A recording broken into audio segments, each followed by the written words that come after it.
Welcome to Big TV. Allu Arjun case క్షణానికో విధంగా మారుతుంది. ఇప్పుడు హైకోర్టులో బెయిల్ పిటిషన్ వచ్చి బెయిల్లో ఉన్న తర్వాత కూడా ఇది రద్దవుతుందా? ఇప్పుడు ప్రభుత్వం మరోవైపు పోలీసు వ్యవస్థ దీనిపైన సుప్రీంకోర్టులో దీనిపైన పిటిషన్ వేస్తే ఖచ్చితంగా ఈ బెయిల్ పిటిషన్ రద్దయ్యే అవకాశం ఉందా? నిజంగా రద్దయితే మళ్ళీ అల్లు అర్జున్ జైలుకి వెళ్లాల్సిందేనా? ఏం జరుగుతుంది ఈ కేసులో? మనతో హైకోర్టు సీనియర్ న్యాయవాది ఆదూరి శ్రీనివాస్ రెడ్డి మనతో ఉన్నారు. శ్రీనివాస్ రెడ్డి గారు నమస్తే. నమస్తే. నమస్తే. ఇప్పుడు టోటల్గా అల్లు అర్జున్ బెయిల్ పిటిషన్ అంటే ఇంటరీమ్ బెయిల్ తీసుకున్నారు. ఆయన బెయిల్ పిటిషన్ తీసుకున్న తర్వాత ఇప్పుడు రద్దు అవుతుందనే చర్చ జరుగుతుంది. అంటే ఎలా చూడాలి? నిజంగా సాధ్యమేనా? సాధ్యమండి. ఎందుకంటే అక్కడ ఇంటరీమ్ బెయిల్ ఇవ్వటంలో కూడా హైకోర్టు వాళ్ళు కొన్ని పరిధులు దాటారనిపిస్తుంది నాకు ఒక ప్రాక్టీసింగ్ అడ్వకేట్గా. కాబట్టి అదొకటి. రెగ్యులర్గా కూడా appeal in supreme court is right for any citizen కానీ ఉంది. ఇటు ప్రాసిక్యూషన్, ఇక్కడ state government is the prosecuting agency. So state of Telangana through police department వాళ్ళు క్లియర్గా సుప్రీంకోర్టులో అపీల్కి వెళ్తారు, వెళ్ళవలసిందే. దాంట్లో ఏమి గ్రౌండ్స్ అనేది మనం అంటే అయ్యే అవకాశం ఉంటుంది. గతంలో ఏమైనా ఇలాంటివి జరిగినాయి? ఏమైనా ఒకవేళ ఇలాగా హైకోర్టులో బెయిల్ పిటిషన్ ఇచ్చిన తర్వాత, ఇంటరీమ్ బెయిల్ పిటిషన్ ఇచ్చిన తర్వాత దానికి రద్దు చేయడానికి ఎలాంటి ప్రాసెస్ ఉంటుంది? అంటే ప్రాసెస్ అంటే ఇప్పుడు అదే చెప్పినట్టు state government through public prosecutor and home department and Chikkadpally police వాళ్ళు కూడా పార్టీ అవుతూ అపీల్ చేయాలి. ఎవరిని? అల్లు అర్జున్ని పార్టీ చేస్తూ. ఓకే. దెన్ వీరికి నోటీస్ వస్తుంది. నోటీస్ వచ్చినాక ఇరు వాదనలు వింటుంది. ఎక్కడ what are the grounds for cancelling interim bail? ఒకటి క్లియర్గా, one is that he has violated the interim bail orders. He is not suppose to address media which is addressed. That is primarily one reason. Second, getting into the how the interim bail is been obtained. అక్కడ కొన్ని glaring mistakes జరిగాయి. అవి ఒక న్యాయవాదిగా తెలుసు మాకు. దాన్ని ఇప్పుడు స్టేట్ గవర్నమెంట్ కూడా లీగల్ ఒపీనియన్ తీసుకుంటుంది. ఆ అన్నిటినీ క్రోడీకరించి ఒక పిటిషన్, అపీల్ పిటిషన్ తయారు చేస్తే ఆ గ్రౌండ్స్ని పరిగణలో తీసుకొని they have to cancel the bail. అంటే సుప్రీంకోర్టుకి వెళ్ళాల్సిన అవసరం ఉంది దీనిపైన. అంటే ఇంటరీమ్ బెయిల్ ఏదైతే ఉందో దీన్ని రద్దు చేయడం కోసం సుప్రీంకోర్టుకి వెళ్ళాలంటే పోలీసు ఈ ప్రాసెస్ అంతా నడపాలి టోటల్ గా. అంటే గవర్నమెంట్ అనుమతి తప్పనిసరి అండి దీంట్లో? గవర్నమెంట్ పర్మిషన్ ఇవ్వాలి. Yeah, it's a high profile case and it is also involving a celebrity. So as యూజువల్గా హయ్యర్ నాట్ ఓన్లీ పోలీస్ డిపార్ట్మెంట్లో ఉన్న ఐపీఎస్ ఆఫీసర్లే కాదు, even principal secretary home or chief special chief secretary home Ravi Gupta garu, వారు government అనుమతి తీసుకొని, అంటే నా home minister, now the home minister is chief minister, వారి అనుమతి తీసుకున్నాకనే ముందుకు వెళ్తారు. దానికి ఒక ఫైల్ తయారు చేయాలి. సో లీగల్ ఒపీనియన్ తీసుకున్నారు. ఎందుకంటే బెయిల్ మనకు వచ్చింది పోయిన ఐ థింక్ లాస్ట్ ఫ్రైడే నాడు బెయిల్ వచ్చింది, ఇంటరీమ్ బెయిల్. సో ఆదివారం, శనివారము, ఆదివారము, సో 2 హాలిడేస్ ఉన్నాయి. So now Monday and Tuesday another 2 working days.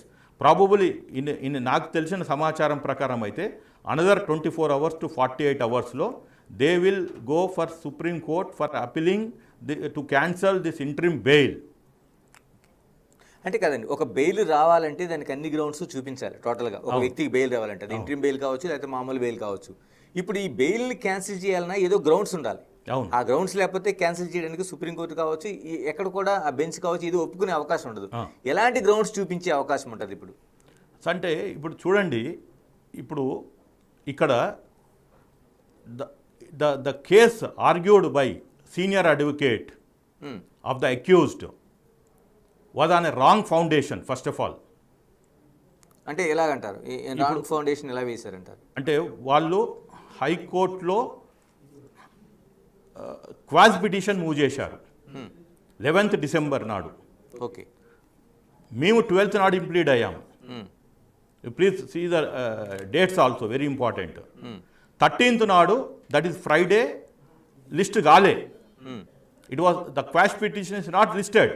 Okay. So probably Monday list అయ్యేది as far as High Court is concern. But meantime police has summoned him. He was being brought to Chikadapalli police station. The investigative officer is having a power to arrest. It is his discretionary power. Even Supreme Court cannot take his power. That is the beauty of our constitution and beauty of our law. Separation of powers law. Investigative authority is the sole and whole. When to arrest an accused. Arrest chesadu. Then he has followed the law. Okay. He has been taken to Gandhi Hospital for medical examination. వెళ్ళారు. Remand report prepare చేశారు. చేశారు. Remand report తీసుకొచ్చి trial కోర్టులో remand report చూశారు. వారు కూడా న్యాయమూర్తే. అవును. The lower court person is also equivalent judge. Maybe he is in a trial court, somebody sits in supreme court, somebody sits in high court. That is different. All are part and parcel of Indian judiciary. ఎవరిని మనం ఇక్కడ పెద్ద చిన్న లేదు. A judge is a judge. So ఏదైతే ఎప్పుడైతే ఈ remand report తీసుకొని నాంపల్లి కోర్టుకు వెళ్ళారో ఆ జడ్జి గారు వెరీ క్లియర్గా పోలీస్ అరెస్ట్ చేసింది అక్రమం కాదు, సక్రమము. ఇతను నేరస్తుడే. ఇతన్ని 14 రోజులు రిమాండ్కి పంపించారు. అక్కడికి అయిపోయింది. So his arrest is legal. Remand రిపోర్ట్ని ఛాలెంజ్ చేయాలి, లేకపోతే బెయిల్ మూవ్ చేయాలి. కానీ అక్కడ లోవర్ కోర్టులో, నాంపల్లి కోర్టులో బెయిల్ అప్లికేషన్ మూవ్ చేస్తూనే ఈ రిమాండ్ రిపోర్ట్ని ఛాలెంజ్ చేస్తూ ఇమ్మీడియట్గా హైకోర్టుకు వచ్చారు లంచ్ మోషన్కి. ఓకే. మా పిటిషన్ ఉన్నది, ఏది క్వాష్ పిటిషన్. అది క్వాష్ పిటిషన్ ఇక్కడ నేను అడగదలుచుకుంది. ఇప్పుడు చాలా మంది వాళ్ళు ఏం చెప్తానంటే ఆల్రెడీ మాది స్క్వాష్ పిటిషన్ ఉంది కాబట్టి ఇంట్రీమ్ బెయిల్ మూవ్ చేయడానికి మాకు అనుకూలంగా అంటున్నారు. అంటే స్క్వాష్ పిటిషన్ కి ఇంట్రీమ్ బెయిల్ కి ఏమైనా ఇంటర్లింక్ ఏమైనా లేదు లేదు లేదు.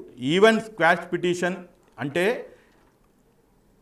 It is to discharge my name from the FIR. అంటే నాకు సంబంధం లేదు అందులో సంబంధమే లేదు. కానీ వాళ్ళు సడన్గా ఆ క్వాష్ పిటిషన్ని మూవ్ చేశారు.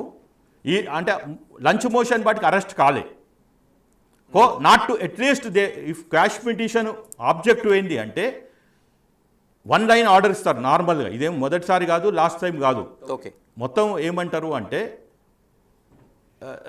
Not to take coercive action అంటారు. ఓకే. అంటే not to take coercive action అంటే ఇండైరెక్ట్లీ నాట్ టు అరెస్ట్ అన్నట్టు.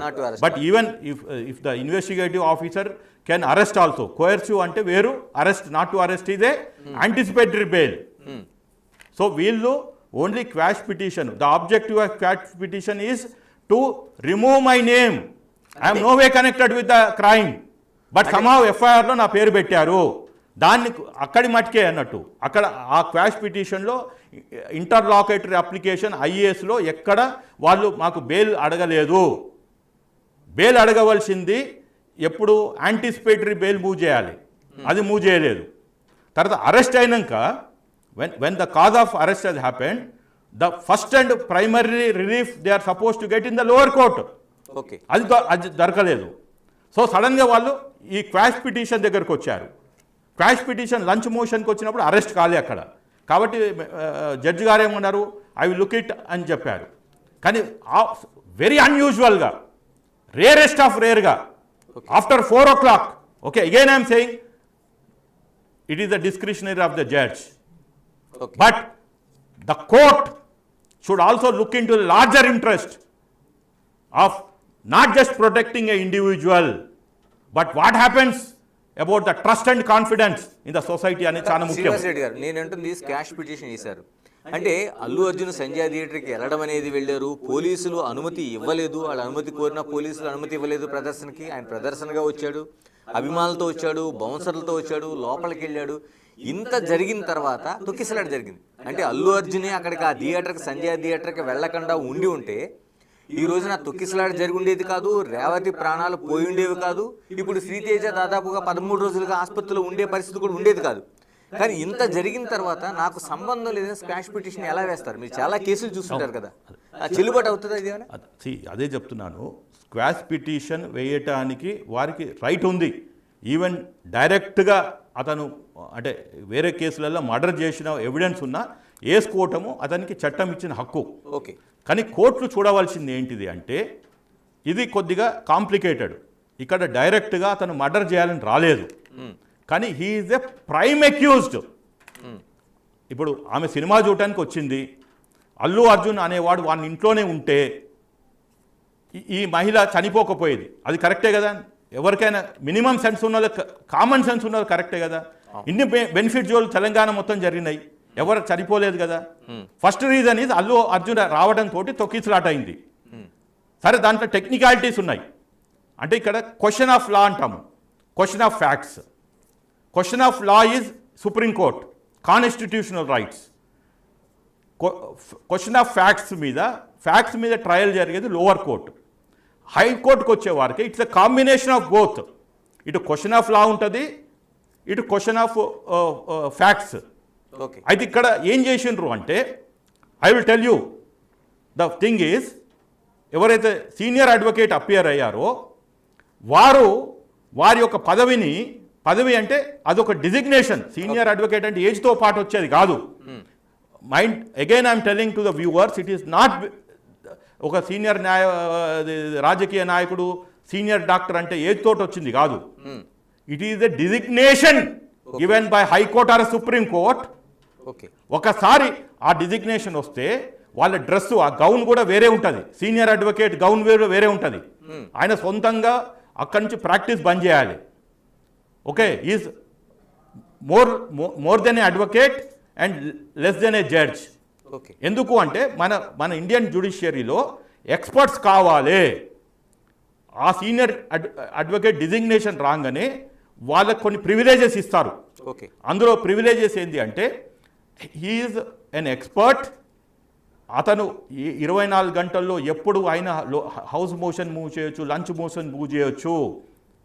ప్లస్ నేను నాకు సబ్జెక్ట్ నాలెడ్జ్ లేనప్పుడు ఎవరైనా ఇటు ఇక్కడ అల్లు అర్జున్ గారి, అశోక్ రెడ్డి గారైనా, శ్రీనివాస్ రెడ్డి అని ఇంకెవరైనా నీ తలుపు తడితే నువ్వు సీనియర్ అడ్వకేట్గా వాళ్ళకి ఇవ్వాలి. పార్టీకి సంబంధం లేకుండా, కులానికి సంబంధం లేకుండా, ఏ ప్రాంతానికి సంబంధం లేకుండా. ఒక ఆయనకున్న రోల్ అండ్ రెస్పాన్సిబిలిటీని, ఆ ప్రివిలేజ్ని ఈ వ్యక్తి ఎవరైతే ఉన్నారో, నిరంజన్ రెడ్డి గారు కేసు వాదించిన వ్యక్తి, అల్లు అర్జున్కి బెయిల్ తెప్పించిన వ్యక్తి, ఇప్పుడు సోషల్ మీడియాలో బాగా ట్రోల్ అవుతున్న వ్యక్తి, he has misused his resignation అని నాకు చెప్పడానికి ఎలాంటి సంకోచం లేదు. ఏ విధంగా అయింది? ఇప్పుడు మీరే చెప్తున్నారు, ఒక సీనియర్ అడ్వకేట్ అంటున్నారు, తర్వాత లంచ్ మోషన్లో ఎవరైనా దాన్ని చేసుకునే హక్కు ఉంది అంటున్నారు. మీరు చెప్తున్నట్టు ఇక్కడే సామాన్యుడికి ఒక న్యాయం, తర్వాత సెలబ్రిటీకి ఒక న్యాయం అనే ప్రశ్న కూడా వస్తుంది. ఎందుకు, ఎక్కడ నేరం జరిగింది చెప్తాను. ఇప్పుడు సీనియర్ అడ్వకేట్ వచ్చారు, పోలీస్ తరపు, మన స్టేట్ తరపునేమో రెగ్యులర్ అపియర్ అయ్యే ఒక కామన్ పీపీ, స్టేట్ నుంచి రావాల్సిన అంటే హయ్యెస్ట్ పర్సన్ రాలేదు, అడ్వకేట్ జనరల్. సరే, అది స్టేట్ ఇష్టం, అది ఆయన బిజీ ఉన్నాడా, ఆ రోజు ఇంకేమైనా కేసులు ఉన్నాయా ఏంటి అనేది. ఓకే, అంటే ఇప్పుడు ఏమైంది, ఒక సీనియర్ అడ్వకేట్ వచ్చిండు కాబట్టి ఆయనకున్న ప్రివిలేజెస్ తోటి జడ్జి గారు ఓకే నేను 4 o'clock ఆఫ్టర్ కోర్ట్ అవర్స్ వింటానన్నారు. కానీ వీరు చేయవలసింది ఏంటిది అంటే, he should be an unbiased person. అతను అన్బయాస్డ్గా ఉండాలి. అల్లు అర్జున్ నాకు డబ్బులు ఇస్తున్నాడు అని చెప్పి ఆయన వారికి కాదు, న్యాయం వైపు ఉండాలి. ఈ షుడ్ బి ఫర్ జస్టిస్ వైపు ఉండాలి. ఎందుకుంటాడు ఇప్పుడు అల్లు అర్జున్ తరపున ఆయన బెయిల్ పిటిషన్ వేయడానికి వచ్చి, ఆయన అడ్వకేట్ గారు అశోక్ రెడ్డి గారు, not Niranjan Reddy. Niranjan Reddy appeared as a senior advocate to assist the court, to assist the judge because he is an expert. Ashok Reddy, yes. Okay. So అక్కడ ఏం చేశారు, అన్బయాస్డ్ లేరు, న్యూట్రల్ లేరు, ఇండిపెండెంట్గా లేరు. పైపెచ్చు అశోక్ రెడ్డి గారు కోర్టులోనే లేరు. అశోక్ రెడ్డి గారు వాదనలు వినిపించాలి, జడ్జి గారికి ఈ సీనియర్ అడ్వకేటు బ్యాలెన్సింగ్ చేస్తుండాలి. ఎందుకంటే వారు ఎక్స్పర్ట్ కాదు. And advocate will look in to ఒక రోజులో 60-70 కేసులు, వివిధ కేసులు చూస్తుంటారు. ప్లస్ ఈ బెంచ్ మీద మళ్ళీ ఇంకో బెంచ్కి ట్రాన్స్ఫర్ అయితే అక్కడ వేరే సబ్జెక్ట్ వస్తుంది. కానీ ఈ అడ్వకేట్ గారు, నిరంజన్ రెడ్డి గారు గత 20 సంవత్సరాలు 30 సంవత్సరాలు ఇదే ప్రాక్టీస్ చేస్తున్నారు. కాబట్టే ఈ దేశము ఈ ఇండియన్ జ్యుడిషియరీ వారిని గుర్తించి సీనియర్ అడ్వకేట్ అని ఒక ట్యాగ్ ఇచ్చింది. కాబట్టి అక్కడ he should be neutral, unbiased and independent and ఇది objective and motive should be to only assist the judge. ఇలాగే శ్రీనివాస్ రెడ్డి గారు ఇక్కడే నేను ఏదైతే మీరు చెప్తున్న వ్యాఖ్యలు ఉన్నాయో దీంట్లో ఈ బెయిల్ పిటిషన్ వచ్చిన తర్వాత ఆయన జైలుకి వెళ్ళడం, తర్వాత బెయిల్ పిటిషన్ మూవ్ చేసిన తర్వాత ఉదయాన్నే రిలీజ్ అవ్వడం, అల్లు అర్జున్ అన్ని కరెక్ట్గా జరిగినాయి. అక్కడ నుంచి చాలా టోటల్గా 12 గంటల్లో అంత పిక్చర్ అంతా జరిగింది. బయటకు వచ్చిన తర్వాత నిరంజన్ రెడ్డి కామెంట్స్ చేసిన తీరు అంటే జైలు అధికారులు చాలా ఆ బెయిల్ పిటిషన్ని తీసుకోవడంలో చాలా ఆలస్యం చేశారని ఒక కామెంట్ అయితే, తెలంగాణ పోలీసుల పైన చేసిన కామెంట్స్ని ఎలా చూడాల్సిన అవసరం ఉంది? అదే చెప్తున్నాను. ఒక సీనియర్ అడ్వకేటు ఆయన ఇలా ఇప్పుడు వాళ్ళు ప్రభుత్వ ఉద్యోగులే, వాళ్ళని ఆ ఆర్గ్యుమెంట్స్లో హీ వెంట్ ఒక సెలబ్రిటీ ఆ తొందరలో అల్లు అర్జున్ ఇవాళ ఎట్టి పరిస్థితుల్లో నేను ఆయనని ఇంట్లోకి తీసుకెళ్ళాలి, ఆయన బెడ్రూమ్లోనే పడుకోవాలి, జైల్లో కాదు అనే తొందరలో హీ బ్రాట్ ఒక మచ్చ ఎవరికి, ఇండియన్ జ్యుడిషియరీకి ప్లస్ సీనియర్ అడ్వకేట్ అనే ఆయన డిజిగ్నేషన్కి. నేను మీ ద్వారా కోరేది ఈ రాష్ట్ర ప్రభుత్వాన్ని, now since he has abused and misused ఈ సీనియర్ అడ్వకేట్ పొజిషన్. సో ఇక్కడ హైకోర్టు కొలేజియం అతనికి నోటీస్ ఇచ్చి అతని ఒక సీనియర్ అడ్వకేట్ గౌన్ని రిమూవ్ చేయించాలి. He should not be a senior advocate no more. ఎవరు బాధ్యత తీసుకోవాలి దీనికి? మీరు చెప్తున్న ఏదైతే పాయింట్ ఉందో కొలీజియం వరకు వెళ్ళి కంప్లైంట్ చేసి తీసుకోవాలి, సుమోటోగా చేయాలా లేదా ఎవరైనా కంప్లైంట్ ఇవ్వచ్చు. బార్ కౌన్సిల్ ఆఫ్ ఇండియాకి, తెలంగాణ స్టేట్ బార్ కౌన్సిల్కి ఇవ్వచ్చు, లేకపోతే హైకోర్టుకి ఇవ్వచ్చు. ఎందుకు అంటే అతను ఎక్స్పర్ట్గా సీనియర్ అడ్వకేట్ డిజిగ్నేషన్ ఇచ్చారు. ఆయన చెప్పవలసింది ఓన్లీ పొజిషన్ ఆఫ్ లా. ఒక గౌరవప్రదమైన పదవిలో ఉండి సీనియర్ అడ్వకేట్గా ఆ సీనియర్ అడ్వకేట్ గౌన్ కూడా డిఫరెంట్ ఉంటుంది.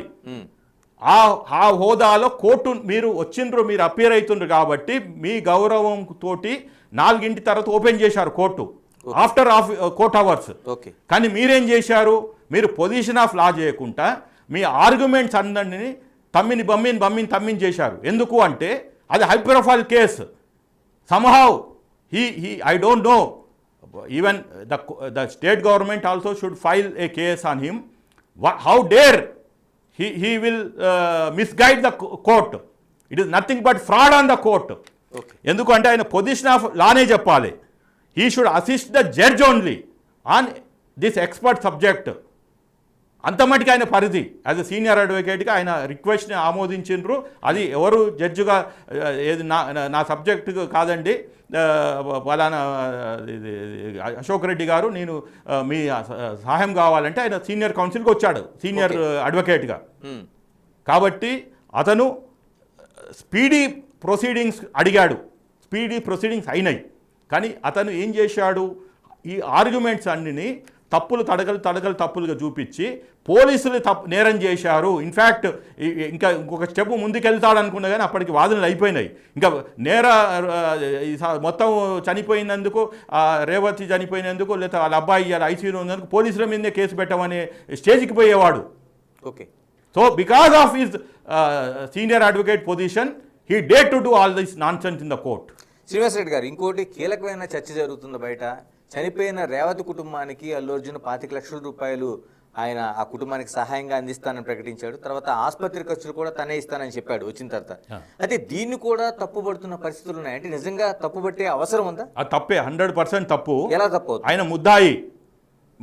మన దేశంలో, మన రాజ్యాంగంలో, మన చట్టాలలో లేదు. దాన్ని బ్లడ్ మనీ అంటారు. అంటే హత్య, ఒక నేరస్తుడు కాంపెన్సేషన్ కోర్టు ఇప్పిస్తుంది. Court has a power. If is proven guilty, conviction అయినాక ఇటు 5 సంవత్సరాలు మినిమం ఇంప్రిజన్మెంటు, 10 సంవత్సరాలు maximum, over and above compensation ఇప్పిస్తారు.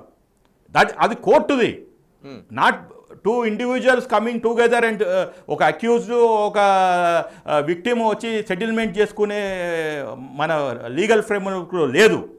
దాన్ని బ్లడ్ మనీ అంటారు. అంటే ఇంకోటి కూడా ఉంది ఇప్పుడు. అందుకని అతను ఈరోజు దానికి ఇవ్వలేదు. ఇస్తా అని చెప్పి విక్టిమ్ని ఇటు అతన్ని కూడా అన్యాయం చేస్తుండే. ఈరోజు దానిక రాష్ట్ర ప్రభుత్వం వెళ్తే నాకున్న సమాచారం ప్రకారము రాష్ట్ర ప్రభుత్వం నుంచి ఎవరైనా వెళ్తే విక్టిమ్ భయపడిపోతుండు వాళ్ళతోటి కలిసి మాట్లాడటానికి, ఇంటర్వ్యూలు ఇవ్వడానికి, వాళ్ళతో ఫోటోలు దిగటానికి. ఎందుకంటే ఈ అబ్బాయి అల్లు అర్జున్ నాకు డబ్బులు ఇస్తా అన్నాడు, అవి ఇస్తాడేమని. ఇటు డబ్బులు ఇవ్వటానికి చట్టం ఒప్పుకోదు. ఓన్లీ ఆ పాపం ఆ విక్టిమ్ ఫ్యామిలీ ఇగ్నోరెన్స్ ఆఫ్ లాని వీళ్ళు ఇంకా వాడుకుంటున్నారు. అది కూడా తప్పే. మరోటి హాస్పిటల్ ఇప్పుడు రేవతి కుటుంబానికి పరామర్శ అయితే ఓకే, మీరు ఆ చెక్కు అభ్యంతరం పెడుతున్నారు. హాస్పిటల్కి వెళ్ళి పరామర్శించడానికి, ఇంటికి వెళ్ళి పరామర్శించడానికి, అంటే ఆసుపత్రులు ఇప్పటికీ దాదాపు 13 రోజుల నుంచి చికిత్స పొందుతున్నాడు శ్రీతేజ. ఇంటికి వెళ్ళి పరామర్శించడానికి కూడా చాలా వరకు తప్పు అంటున్నారు, నేరం అంటున్నారు. నిజంగా అలా ఉందా చట్టంలో? ఆయన ఎప్పుడు అంటే అక్యూజ్డ్ చేర్చక ముందుకు వెళ్తే ప్రాబ్లం లేకుండే.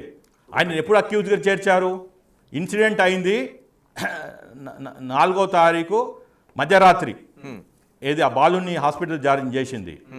ఈయనకు సమాచారము 10:30 4వ తారీఖు 10:10:30కి తెలుసు బయట తొక్కిసలాట జరిగిపోయింది, ఒక మహిళని చనిపోయింది, ఇంకో బాలుడిని ఎక్కడికో హాస్పిటల్ తీసుకెళ్లారని. ఇతను వచ్చేటప్పుడు ఎంత హడావుడిగా వచ్చిండో, వెళ్ళేటప్పుడేమో దొడ్డిదారిగా సైలెంట్గా ఒక దొంగ మాదిరి వెళ్ళిపోయిండు. ఓకే, ఇవాళ 40-80 గంటలు కామ్గా ఉన్నాడు. దాని తర్వాత వచ్చి నేను ఒక వీడియో రిలీజ్ చేసిండు, 25 లక్షలు ఇస్తా అన్నాడు. మీరు అన్నట్టు హాస్పిటల్కి పోలే, 25 లక్షలు ఇయ్యలే.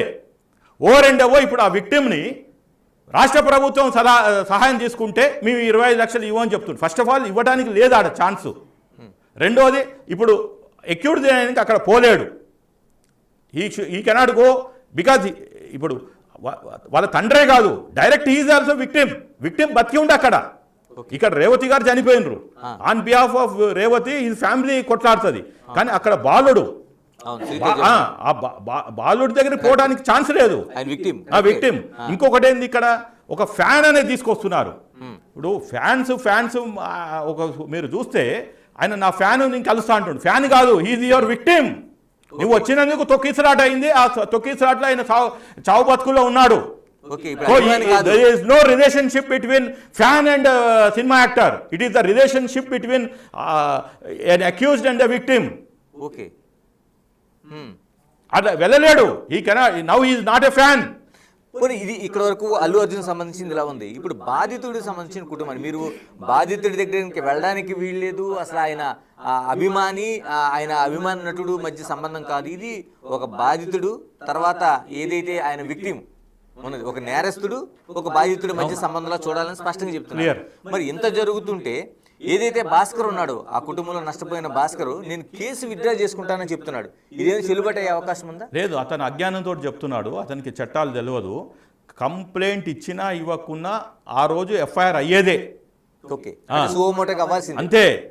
ఎందుకంటే అది అన్యాచురల్ డెత్. ఈవెన్ ఆ థియేటర్లో ఒక మనిషి గుండాకి చచ్చిపోయినా ఒక్కడొచ్చి ఎక్కడనో విదేశాల నుంచి వచ్చి కూడా టికెట్ కొనుక్కొని చూసి వానికి ఇక్కడ ఎవడు లేకున్నా సినిమా అంతా అయిపోయి సినిమా అయిపోయాక వాడు అక్కడనే కూర్చున్నాడు. ఏం దబ్బా అని చూస్తే గుండె అయిపోయింది, హాస్పిటల్ తీసుకుపోతారు, అన్యాచురల్ డెత్ డిక్లేర్ చేస్తారు, అంతే.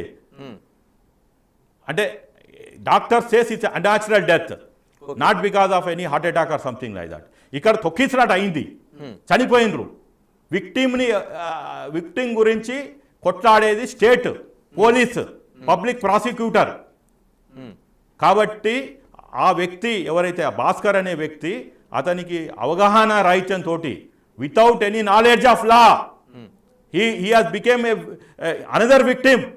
ఆ అల్లు అర్జున్కి ఒక ఫైనాన్షియల్ బానిసగా తయారైపోయింది. ఇవాళ he became a financial slave. ఆయన బహిరంగంగానే ప్రకటించాడు, మీడియా ముఖంగా నేను కేసులో విత్డ్రా అవుతాను. ఆయన విత్డ్రా అయ్యడానికి లేదండి, ఇది ఓన్లీ కంప్లైంట్. కేసు నడుస్తుంది. ఇట్లనే సుప్రీంకోర్టు ఇలాంటి వాళ్ళు ఉంటారు అని చెప్పి హై ప్రొఫైల్ కేసులో, సల్మాన్ ఖాన్ కేసులో ఆయన ఏది ఒక కారు 4 మీద ఎక్కి తొక్కిచ్చేస్తాడు. ఆ కేసు ఇట్లనే మేము వాళ్ళకి డబ్బులు ముట్టాయి, మాకు వద్దసారి మమ్మల్ని ఏం కావాలని చంపలేదు, మాదే తప్పు, మేము ఆడ పడుకున్నాము రోడ్డు మీద, అందుకని ఆయన అని చెప్తే nothing doing. Supreme court says this is not a banana republic, this is run by a constitution. We got 12,000 చట్టాలు ఉన్నాయి. ఒక చట్టం కాదు, 2 చట్టం కాదు. ఇదేమో చిన్న ఒక కోటి జనాభా 2 కోట్ల జనాభా ఉన్న ఒక ఆఫ్రికన్ కంట్రీ కాదు. 140 కోట్ల జనాభా ఉన్న పర్ఫార్మింగ్ డెమోక్రసీ, లార్జెస్ట్ డెమోక్రసీలో ఇలాంటివి లేవు. ఈ బ్లడ్ మనీ అనేది, ఈ విక్టిమ్ నేను పోయి నేను క్యాన్సిల్ చేసుకుంటాను లేదు. కాబట్టి supreme court has clearly told even victim withdraws his complaint, the case will go on. ఎలాగ మీరు ఇప్పుడు accused has to be punished. ఇలా ఇంత జరిగిన తర్వాత మీరు ఇందులో ఇంప్లీడ్ పిటిషన్ వేశారు ఈ కేసు శ్రీనివాస్ రెడ్డి గారు. ఎందుకు, దానివల్ల ఏంటి ప్రయోజనం? మేము ఇది ఊహించే చేశాము.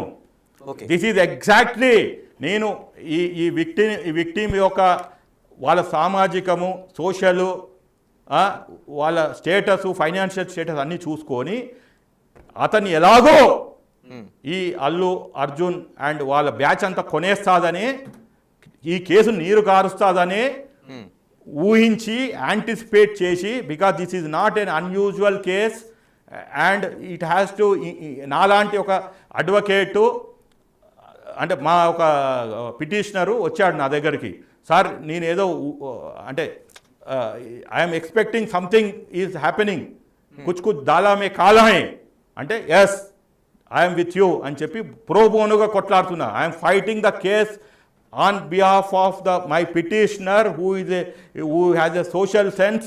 ఆయన తరపున నేను pro బోనోగా కొట్లాడుతున్నా. Whereas Allu Arjun is fighting by putting a senior advocate and paying crores of rupees.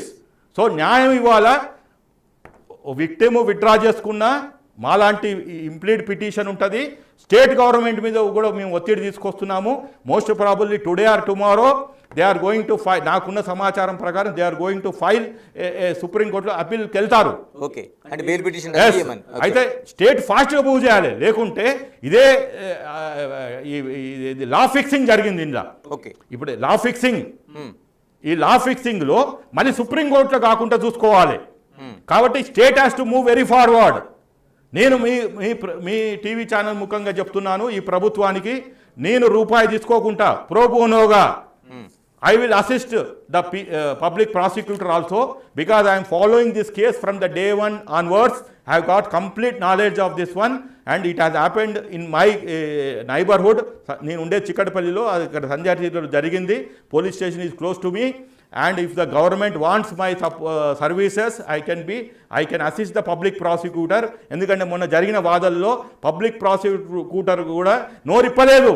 Had ఒక్కటే మాట ఆయన చెప్పవలసి ఉంది, మేడం మై లార్డ్షిప్ ఆ 55 పేజెస్ జడ్జిమెంట్ చదివే వరకు 3 రోజులు పట్టేది.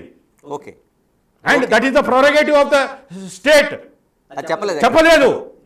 అందుకనే ఈరోజు ఇటు న్యాయ వ్యవస్థ మీద నమ్మకం పోయింది, ఇటు గవర్నమెంట్ మీద నమ్మకం పోయే ఉన్నాయి. కాబట్టి నేను అడుగునేది ఏంటంటే, రేవంత్ రెడ్డి గారు ఇమ్మీడియట్గా as a home minister, not only chief minister, home మినిస్టర్గా క్లియరెన్సెస్ ఫాస్ట్గా ఇచ్చి, ఎందుకంటే మళ్ళీ వీళ్ళు కెవిట్ పిటిషన్ వేస్తారు సుప్రీంకోర్టులో, ఈ వ్యక్తి దేశం వదిలి పెట్టిపోవచ్చు ఇప్పుడు, ఎందుకంటే అతని పాస్పోర్ట్ ఆయన దగ్గరనే ఉంది. ఇప్పుడు మీరు చూసిన ఆర్డర్లో సరౌండర్ ద పాస్పోర్ట్ అని లేదు. So he may leave the country. ఇప్పుడు మీరు చూశారు ఫోన్ ట్యాపింగ్ కేసులో ఆయన ఎవరో ప్రభాకర్ అని రాలేదు, ఈయన కూడా అంతే అవుతుంది. కాబట్టి ఈ రేవంత్ రెడ్డి గారు కొంచెం మీరు టైం తీసుకోండి. నాకు తెలుసు ఇప్పుడు అసెంబ్లీ నడుస్తుంది, ఇది కొంచెం ఒక గంట టైం తీసుకొని మీరు డీజీపీతో కూర్చొని, హైదరాబాద్ కమిషనర్ గారు ఇప్పుడు వెళ్ళారు, వారి టైం తీసుకొని కూర్చొని ఇమ్మీడియట్గా మీరు ఇమ్మీడియట్గా బెయిల్ క్యాన్సలేషన్కి సుప్రీంకోర్టులో అప్పీల్ చేయమని చెప్పండి. 48 అవర్స్లో బెయిల్ అప్పీల్ అయితే క్యాన్సిల్ అవుతుంది and he will go back to the jail. ఇలాగా మీరు చెప్తున్నట్టు ఒకవేళ ఇలాగ లేట్ అయితే అంటే ఎవరైతే ఉన్నారో వాళ్ళని ఇన్ఫ్లుయెన్స్ చేసే అవకాశం ఉందా? Yes, already that fellow got influenced, the victim got influenced. Then tomorrow the same law fixing may happen in Supreme Court also. The more the delay, justice will be buried. చివరిగా చెప్పండి శ్రీనివాస్ రెడ్డి గారు, ఇప్పుడు ఇదే కానీ అంటే ఈ హైదరాబాద్లో హైకోర్టు ఇచ్చిన ఇంట్రీమ్ బెయిల్ అయితే పిటిషన్ ఏదైతే ఉందో, బెయిల్ ఇచ్చిందన్నదో, ఇది కానీ సుప్రీంకోర్టులో రద్దు అయితే జైలుకి వెళ్ళాల్సిందే. 2 రోజుల్లో జరుగుతుంది ఈ process. Same day. But provided Telangana government should hire good lawyers. Again I am saying expert lawyers. Otherwise మళ్ళీ నేను నాకేం అలాంటి సంకోచం లేదు. సుప్రీంకోర్టులో చెప్పవలసింది ఒకటే, grounds for recall of the interim bail or cancellation of inter బెయిల్కి స్ట్రాంగ్గా రాయాలి. By citing supreme court judgments and international జూరిస్ప్రూడెన్స్లో కూడా ఉన్నాయి. International jurisprudence I'm telling. Okay, if supreme కోర్టులో కొద్దిగా సైలెన్స్ ఉంటే ఇంటర్నేషనల్ జూరిస్ప్రూడెన్స్లో ఉన్న ఇలాంటి high profile cases which are unusual, unheard, yes there is no direct that ఏది అతను అల్లు అర్జున్ అతన్ని ఆ మహిళను చంపాలని రాలేదు. కానీ ఒక అయితే ఇప్పుడు ఈ మధ్యన సోషల్ మీడియాలో ఏంది అంటే పుష్కరాల్లో జరుగుతలేవా ఇవని ఎంత నాన్సెన్స్ టాక్. లా తెలిసిన వాడిని నేను చెప్తున్నాను, Allu Arjun bail will be cancelled, he will be taken back in to jail if Telangana government is sincere, honest and want to do a complete justice to that family. ఆ ఫ్యామిలీ కూడా మీరు అల్లు అర్జున్ మీద పెట్టుకోకండి నమ్మకాలు. ఆయన ఒక ప్రైవేట్ వ్యక్తి, స్టేట్ మీద నమ్మకం పెట్టుకోండి. ఈ దేశంలో మనం రాజ్యాంగంతో ఎన్నుకోబడిన ప్రభుత్వం మీద నమ్మకాలు పెట్టుకోవాలి. అది ఏ ప్రభుత్వం అయినా ఏ వ్యక్తి అయినా. లేదు అంటే అతను కూడా భయంతో బతున్నాడు. ఇప్పుడు పోలీసు కూడా ఆయన మీద ఇన్వెస్టిగేషన్ చేయాలి. ఆయన ఫోన్ కాల్స్ ఎక్కడి నుంచి వచ్చాయి, ఆయన ల్యాండ్ లైన్కా మొబైల్కా అనేది కూడా they have to do one more investigation. Why that fellow is not taking help from the state. Thank you Srinivas Reddy garu. టోటల్గా ఈ కేసులో ఏం జరుగుతుంది, ఏం జరగబోతుంది అనేది చాలా స్పష్టంగా చెప్పారు. ఇది టోటల్గా జరుగుతుంటే చూస్తే మనకి అనేక అంశాలు అల్లు అర్జున్ కేసులో కనిపిస్తున్నాయి. ఎక్కడెక్కడ అంటే తను బెయిల్ నుంచి అంటే కింది కోర్టులో రిమాండ్ దగ్గర నుంచి బెయిల్కి వెళ్ళే వరకు, బెయిల్ దగ్గర నుంచి జైలు తర్వాత 12 గంటల లోపలనే ఆయన ఇంటికి చేరడం, ఇప్పుడు పరామర్శలు ఇవన్నీ తీసుకున్న తర్వాత అనేక అంశాలు మనకు కీలక అంశాలు కనిపిస్తున్నాయి. అంటే ఇప్పటివరకు జరిగిన దాంట్లో అల్లు అర్జున్ చేసిన దాంట్లో ఆయన కుటుంబానికి సహాయం అందిస్తాను 12 లక్షలతో పాటు ఆ కుటుంబాన్ని పరామర్శకు వెళ్ళడం కూడా చట్టరీత్యా నేరమేంటున్నారు. ఇలా డబ్బు ఇవ్వడాన్ని, ఒక ముద్దాయి డబ్బు ఇవ్వడాన్ని బ్లడ్ మనీగా దాన్ని చూస్తామనేది ఒక న్యాయకోవిధులు మనకి స్పష్టం చేస్తున్నారు. దీంతో పాటు ఖచ్చితంగా ఏదైతే ఆ బెయిల్ పిటిషన్ ఉందో దాన్ని రద్దు చేయడం కోసం సుప్రీంకోర్టులో ఇమీడియట్లీగా వెళ్లాల్సిన అవసరం ఉంది. లేకపోతే ముద్దాయి ఎవరైతే బాధితులు ఉన్నారో వాళ్ళని మరింత ఇన్ఫ్లుయెన్స్ చేసే అవకాశం ఉంది. కాబట్టి అనేక దీని రూపాల్లో దీన్ని పోలీసు వ్యవస్థతో పాటు ప్రభుత్వం కూడా సీరియస్గా తీసుకొని ఈ బెయిల్ పిటిషన్ వెంటనే రద్దు చేయాలని డిమాండ్ చేస్తున్నారు. ఏదేమైనా నిజంగా ప్రభుత్వం యుద్ధ ప్రాతిపదికన కానీ ఈ బెయిల్ పిటిషన్ సుప్రీంకోర్టులో మూవ్ చేసి రీకాల్ చేసినట్లయితే మళ్ళీ అల్లు అర్జున్ జైలుకి వెళ్లాల్సిన అవసరం ఖచ్చితంగా కనిపిస్తుంది. Keep watching big TV. This is Ganesh.